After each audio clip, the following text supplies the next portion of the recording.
hazvisina kumira zvakanaka munyika yeZimbabwe. Mukukwira kuri kuita maprizes, kutanga mitengo yefuel panguva ino zvakonzeresa kuti everything munyika yeZimbabwe chibve chatotanga kutokwira maprice. Tadzoka again pane period iyaya ya 2018 kwaonekwa kunzi zvinhu zvisina kumira zvakanaka, and panguva ino zvigananda zvakuita mari zvakanyanya.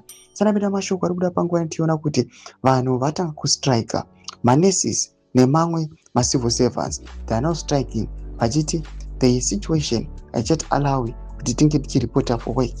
It subscribe or like on the bell icon. Tipinda paendo yaIsaac Makomichi anoposta this picture amuri kuona. Read these civil servants vari kuprotesta at work vakudanyira chiti manurses ari pastrike nhasi 20 March.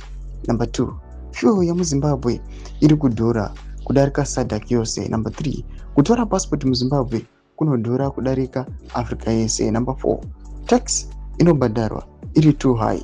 Number 5, masalaries ari very low, ndo ari kutonzi nemanesi mabhurugwa dzavatambo. Number 6, vamwe voti toda 2030 because mukuru ari kugonesa basa. Instead yekuti vaudze president kuti vaite focus on economy, vanoita basa rekunyepera his excellence kuti vanhu vari kuti 2030 handi muri kupa vanhu zvekutaura uye kuti vatuke mukuru. Hamufariri president imimi matsotse vanhu. Ingoti toda vasvike 2030 kuitira our own interest, not kunyepera povo.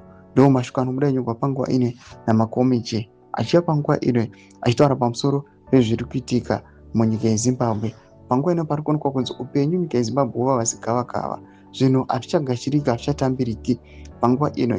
Vatikuona kuti people they are advocating kuti aiwa let zvigananda zvirove pasi pambopinda vamwe. Vhena comment section medu mudze mafungiro emuri kudi pamusoro pechituko ichi. So subscribe or like, hit on the bell icon.